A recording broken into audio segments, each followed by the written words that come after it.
Katolik sejati untuk kita semua. Pada kesempatan ini kita berjumpa lagi merenungkan sabda Tuhan yang kita ambil dari Matius bab 16 ayat 24 sampai dengan 28. Bapak Ibu, saudara-saudari yang terkasih, perikop Injil yang baru kita sebutkan tadi adalah berbicara tentang hal bagaimana mengikuti Yesus yang langsung diungkapkan oleh Yesus sendiri, bahwa dikatakan barang siapa mau menjadi muridku, dia harus berani menyangkal dirinya, memikul salibnya, dan mengikuti aku. Tiga hal ini diungkapkan oleh Yesus sebagai hal yang utama dalam mengikutinya.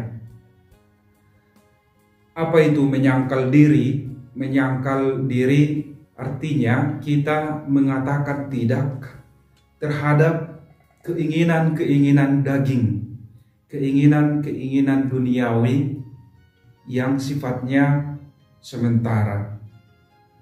Nah, inilah yang hendak kita sangkal. Apakah kita membutuhkan itu? Dalam arti tertentu, iya. Dalam situasi dan kondisi tertentu, iya. Tetapi hendaknya tidak bolehlah berlebihan, sehingga kita misalnya terhadap hal-hal yang bersifat duniawi menjadi loba atau menjadi rakus dan menjadi menghalalkan segala cara untuk menemukannya. Tentu hal semacam itu bertentangan dengan apa yang dikehendaki oleh Allah. Dalam arti yang sangat sederhana, menyangkal diri itu berarti mematikan hasrat-hasrat kita untuk menjadi serigala bagi yang lain. Hasrat-hasrat yang membuat kita menjadi lupa terhadap Allah. Hasrat-hasrat di dalam diri yang membuat kita hidup tanpa mengindahkan kaidah-kaidah atau aturan-aturan.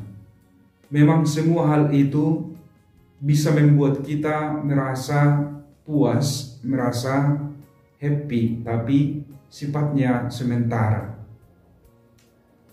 Kita tahu memperoleh suatu hal dengan menghalalkan segala cara itu kerap lebih mudah dan lebih gampang untuk ditempuh. Dan yang kita peroleh pun bisa jauh lebih banyak, lebih besar dibanding dari usaha kita untuk menemukannya. Tetapi hal semacam itu nanti akan melilit leher kita. Misalnya mencuri itu sangat mudah dan gampang. Tetapi dilihat atau ditinjau dari kacamata manapun, tindakan mencuri itu inse pada dirinya adalah buruk, tidak baik, dan dipandang sebagai dosa oleh semua agama. Maka hal-hal semacam itu, hasrat-hasrat, keinginan-keinginan semacam itu mesti kita matikan dari dalam diri kita. Artinya kita harus berani mau untuk mematikan segala kecenderungan negatif, baik di dalam hati, di dalam budi kita, dan menggantinya dengan hal-hal yang membangun kepribadian kita sesuai dengan perintah Allah, sesuai dengan norma-norma atau hukum yang berlaku. Inilah yang dimaksudkan kita menyangkal diri. Lebih jauh lagi, menyangkal diri juga berarti kita mencoba untuk berani mengambil jalan penderitaan yang di dalamnya sesungguhnya berlimpah atau syarat dengan makna, di mana apabila kita memilih jalan itu, kita akan memperoleh kebahagiaan yang kekal, bukan kebahagiaan di dunia ini semata yang sekejap bisa hilang lenyap. Nah, selain itu menyangkal diri juga berarti kita bisa merem diri untuk tidak mengucilkan orang lain, untuk tidak membicarakan orang lain. Itu kan hal-hal yang membuat kita bisa diakui orang, tetapi sementara. Nah, ketika kita mengatakan tidak, saya akan menyimpan di dalam hati saya dan menceringkannya kepada Allah secara pribadi, maka pada saat itu juga kita sudah menyangkal diri dalam arti yang sangat sederhana. Memikul salib, sudah pasti kita tahu bahwa setiap kita yang dibaptis mengatakan iya kepada Yesus, itu kita harus mau berani berjuang untuk memikul salib kita. Memikul salib berarti mempertahankan iman kita akan Yesus Kristus yang juga telah memikul salib yang sama demi kebaikan, demi keadilan, demi kebenaran, demi perubahan hidup menjadi hidup yang baru. Maka kita semua sebagai muridnya mesti memikul salib itu di dalam diri kita. Salib kebenaran, salib keadilan, salib kebaikan. Kita tidak boleh dikalahkan oleh kejahatan. Kita tidak boleh juga dikalahkan oleh ketidakadilan. Kita tidak boleh dikalahkan oleh ketidakbenaran. Kita tidak boleh dikalahkan oleh ketidakbaikan. Apapun situasi dan kondisinya, kita harus menjadi agen-agen kebaikan, agen-agen kebenaran, keadilan di tengah-tengah masyarakat kita. Inilah murid Kristus, dan kita harus tetap dengan setia mengikutinya. Itu hal ketiga yang dikatakan oleh Yesus, bahwa setelah kita menyangkal diri, memikul salib, kita harus mengikuti Dia dengan setia. Apakah ini semua selalu mudah? Tentu tidak. Sering ini sangat sulit, terutama ketika kita dihadapkan dengan sifat duniawi yang kerap ingin memancing dan mengarahkan kita kepada jalan yang tidak benar. Kita kerap bahkan dikucilkan. Kita kerap dijauhi oleh orang-orang yang berada di sekitar kita, di tempat pekerjaan kita.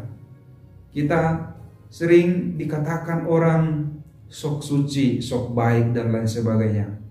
Tidak apa-apa, itu semua mesti kita terima sebagai bentuk salib kita. Tetapi hendaknya juga kita dengan kritis jeli melihat bahwa yang kita pertahankan, yang kita ungkapkan, yang kita suarakan adalah kebenaran, keadilan, dan kebaikan. Mengapa Yesus mengatakan ketiga hal ini? Karena nanti dikatakan oleh Yesus bahwa pada akhir zaman, ketika Anak Manusia datang, Dia akan datang bersama dengan para malaikat-malaikatnya untuk menghukum orang sesuai dengan perbuatannya. Sekali lagi, untuk menghukum orang sesuai dengan perbuatannya.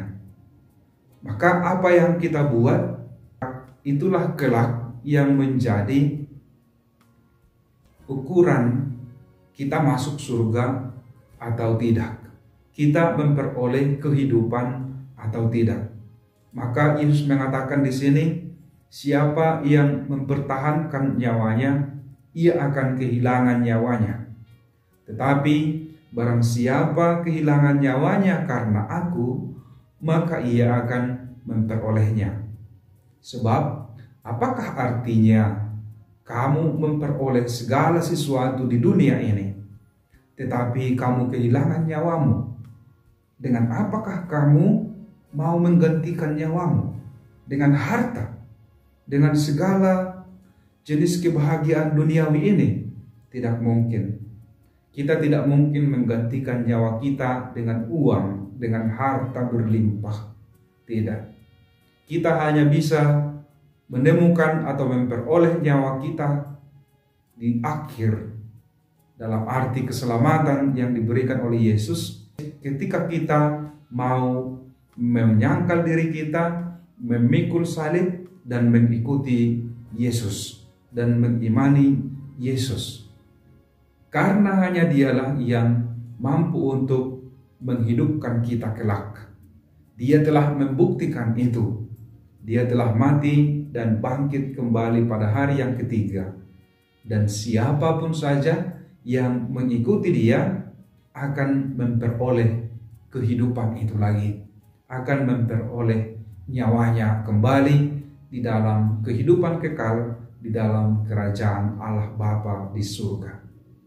Bapak, Ibu, saudara-saudari yang terkasih, ukuran takaran yang dipakai oleh Allah dalam perikop Injil ini dikatakan para malaikat-malaikat Allah untuk mengadili kita, untuk menghukum kita kelak adalah perbuatan kita sendiri.